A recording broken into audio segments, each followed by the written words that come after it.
wabarakatuh. Ibu dan Bapak guru yang hebat, perkenalkan, saya Abdul Malik, calon guru penggerak angkatan 7 dari Kabupaten Temanggung. Pada kesempatan ini saya akan mewawancarai salah satu kepala sekolah dasar di Kecamatan Bejen, yaitu di Sekolah Dasar Negeri Jonggrang.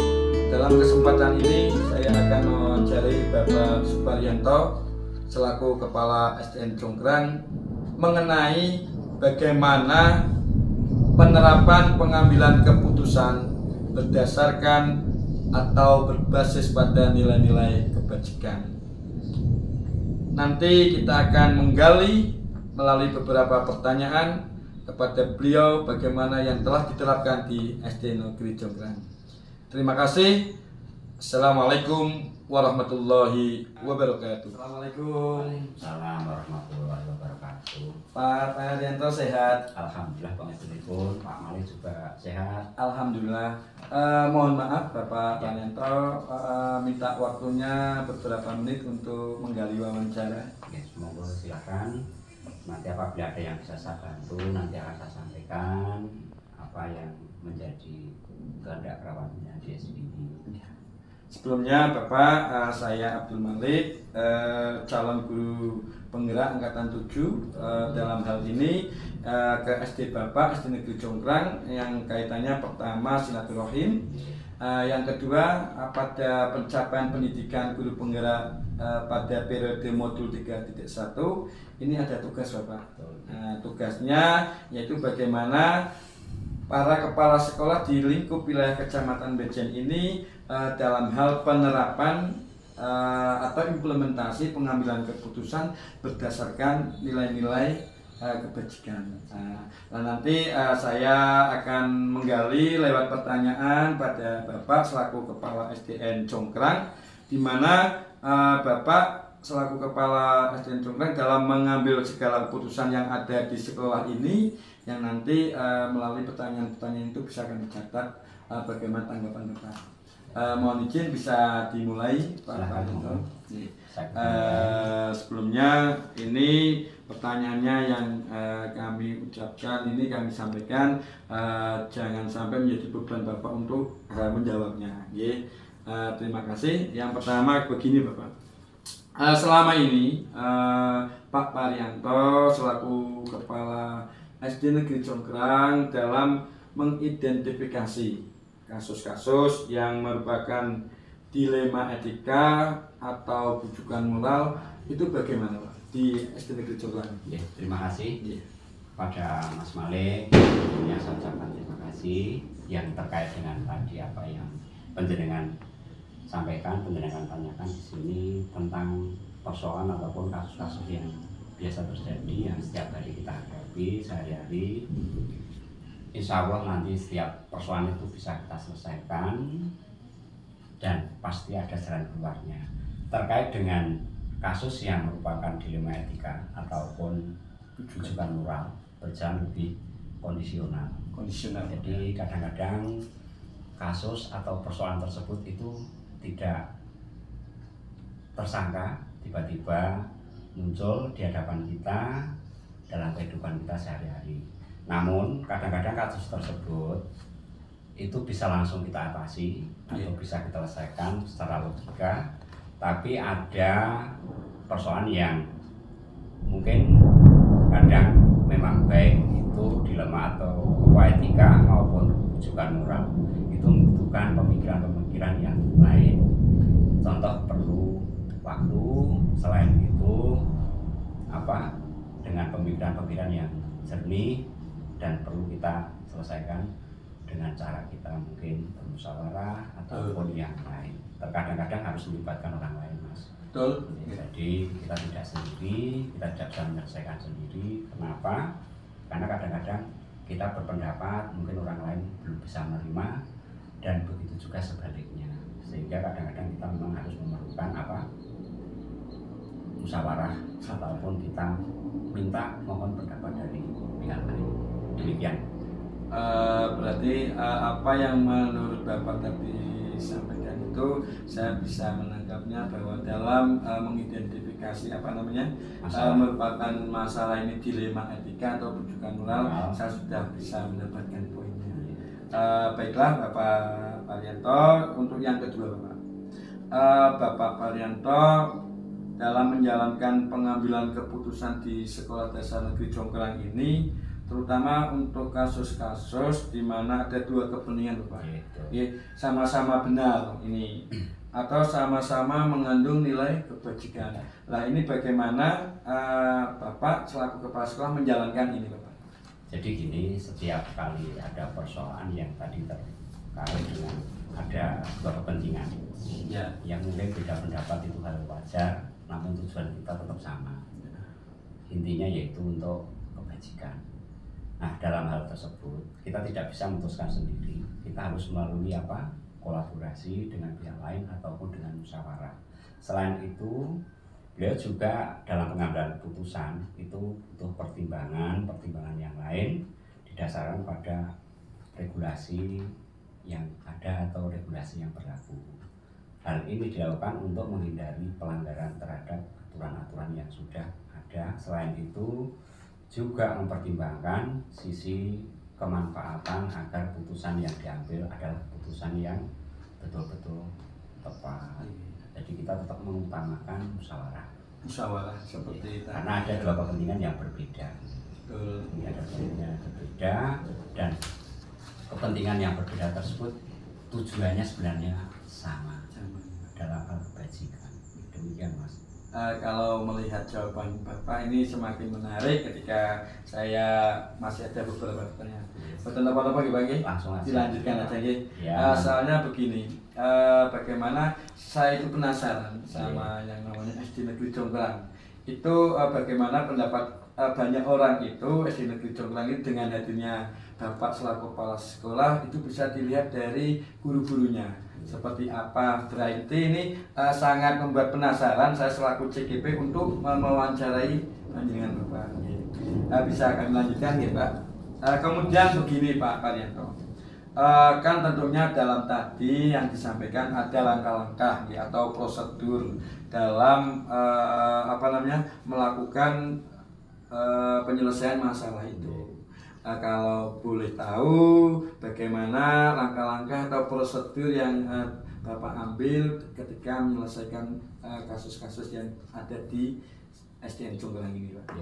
Demikian, bahwa yang namanya setiap manusia itu diciptakan berbeda, jalan pikirannya berbeda, kemudian pola pikirnya pun juga berbeda, sehingga dengan melalui tadi bahwa dalam mengambil keputusan kita tidak boleh berprinsip bahwa orang lain itu selalu suka dengan kita. Kadang-kadang kita berpendapat tapi orang lain mungkin kurang setuju ataupun kurang sependapat, sehingga kita dengan hal-hal tersebut, dengan keputusan yang kita ambil, karena keputusan kita itu belum tentu bisa diterima oleh orang lain. Selanjutnya apabila ada pihak lain yang tidak sependapat dengan kita tidak boleh, istilahnya kita benci ataupun mungkin kita menganggap bahwa orang lain itu ternyata tidak mendukung kita dan sebagainya. Memang yang namanya manusia itu kan selalu diciptakan selalu berbeda. Dari pernyataan ini terasa sejuk untuk kita bersama, sehingga setiap masalah itu kalau kita selesaikan bareng-bareng bersama-sama, insya Allah nanti akan menghasilkan suatu keputusan yang tepat. Kemudian dari ini bahwa nanti akan terbentuk sosok kematangan seseorang dalam dalam setiap mengambil suatu keputusan. Jadi kalau kita itu mengambil keputusan dengan bijak dan sebagainya, insya Allah nanti orang lain pun juga akan memandang kita bahwa kita ternyata kalau di dalam menyelesaikan masalah ataupun hal-hal yang tadi itu, orang lain akan memandang kita, ternyata dia juga mampu, ternyata dia bisa, dengan artian bahwa kita menyelesaikan masalah itu jangan sampai nanti akan muncul masalah-masalah yang lain. Begini Pak, tadi disampaikan demikian. Kemudian hal-hal yang efektif selama ini dalam rangka Pak Arianto mengambil keputusan pada kasus-kasus terutama yang terkait dengan dilema etika itu kira-kira apa saja Pak, hal-hal apa saja yang Bapak anggap efektif ketika pengambilan keputusan dalam kasus dilema etika? Jadi kita itu apa ya, kita menjawabnya kondisional, situasional, kita singkat dengan bahasa yang padat, jelas. Kemudian juga memahami bahwa karakteristik setiap masalah itu kan macam-macam, berbeda-beda. Ya. Kadang-kadang juga orang melihat bahwa dalam suatu dilema etika maupun rujukan moral itu tidak sama, berbeda. Hal itu tentu butuh penanganan ataupun pertimbangan yang berbeda dalam mengambil keputusan. Mungkin itu sebabnya kita menjawabnya yaitu kondisional. Jadi tergantung apa masalahnya, tergantung apa kasusnya. Sering Mbak ada kasus di SD Bapak? Kalau untuk kasus itu saya hampir itu setiap hari ada. Setiap hari ada. Karena apa yang kita hadapi itu adalah manusia, yang kita hadapi adalah anak-anak. Kadang yang ini berpikir seperti ini, yang kadang-kadang beda pendapat itu hal biasa bagi kami. Cuman perbedaan itu membuat kita itu lebih kreatif. Betul ya. Karena perbedaan kita itu bisa lebih kreatif, kita bisa lebih dewasa. Gitu. Ternyata memang manusia itu memang sebagai hukum alam disertakan tidak sama. Betul. Nah begini Bapak, tentunya ya dalam mengambil sebuah keputusan dalam menghadapi kasus dilema etika itu, Bapak kan mestinya menemui beberapa tantangan ini Pak. Hal-hal apa kiranya yang menjadi tantangan ketika Pak Arianto dalam pengambilan keputusan itu? Bisa diceritakan Pak? Jadi setiap kali kita itu mengambil keputusan yang tentunya kita tidak sendiri karena ada pihak lain. Betul. Itu tentunya kita identifikasi persoalan itu apa, dan kita harapkan persoalan itu kita jangan sampai terpancing emosi, amarah dan sebagainya. Jadi bisa kita hadapi dengan kepala dingin sehingga tidak akan memancing persoalan yang lain. Jadi kita hadapi dengan kepala dingin, ya, dengan bahasa-bahasa yang mungkin bisa diterima oleh pihak lain. Jadi kita tidak perlu emosi. Pasti seperti orang Jawa, emosi ini direng kita lapang dada. Kita tidak perlu emosi setiap kita menghadapi masalah. Karena apa, kalau kita itu emosi itu kita tidak bisa mengontrol kita, sehingga persoalan itu seharusnya itu selesai malah jadi ngobrol-ngobrol itu. Jadi tambah ke sini saya semakin penasaran ketika wawancara ini Bapak menguraikan dengan baik dan bikin penasaran. Untuk pertanyaan selanjutnya Bapak, apakah Pak Arianto itu mempunyai sebuah jadwal tertentu dalam sebuah penyelesaian kasus dilema etika? Atau ketika ada kasus yang itu kategori dilema etika, Bapak menyelesaikannya di tempat, atau memang Bapak sudah mempunyai gambaran bahkan tertulis ketika ada masalah cara menyelesaikan waktunya itu kapan? Itu ada jadwalnya, mungkin bentuk maupun prosedurnya seperti apa yang Bapak jalankan, bisa diceritakan pada saya Pak?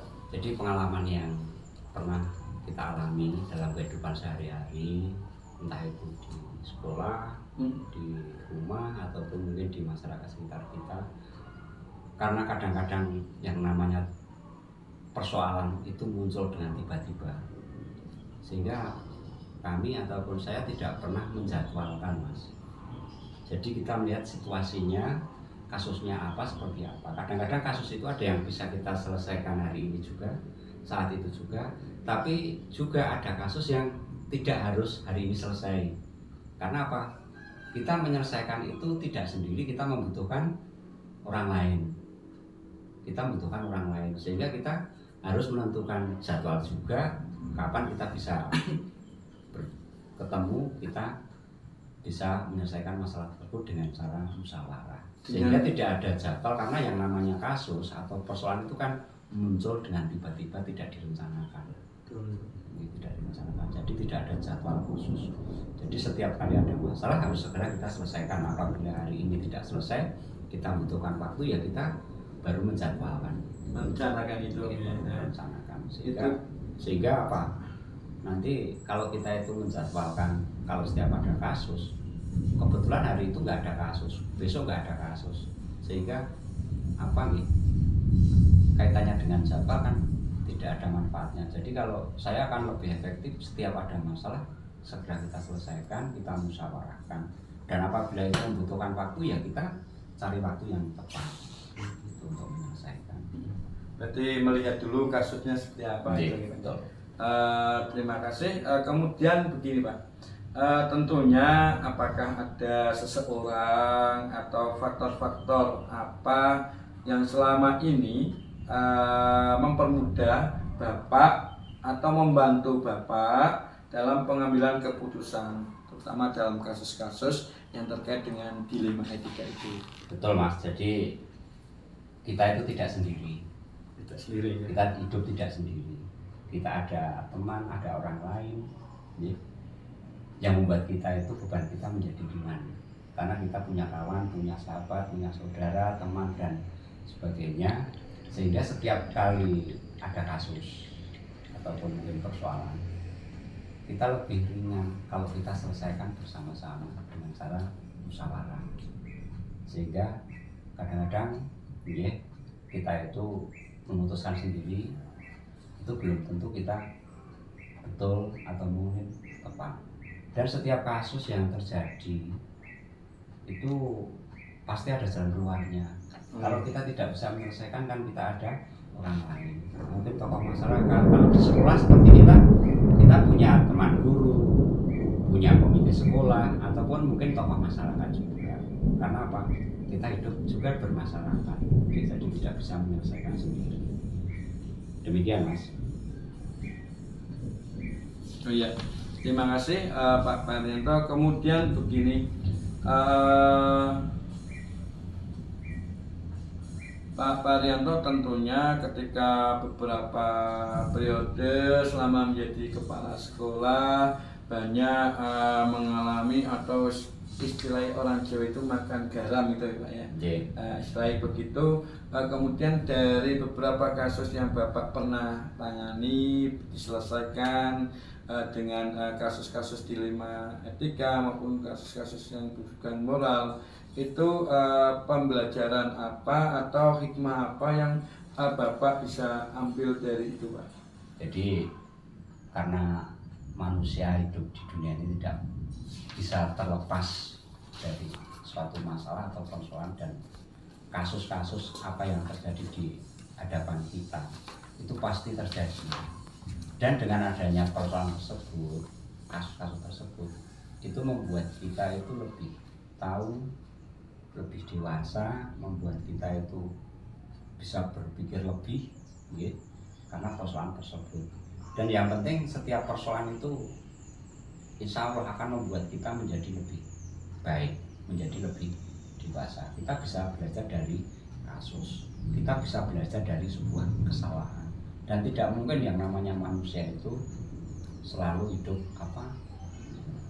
dalam lurus, benar terus, kan tidak mungkin. Kadang-kadang kita berpendapat kalau saya itu benar, ternyata dari orang lain menganggap saya itu belum benar dan sebagainya. Yang penting setiap ada masalah kita selesaikan dengan kepala dingin, dengan senyuman, dengan perasaan, ya.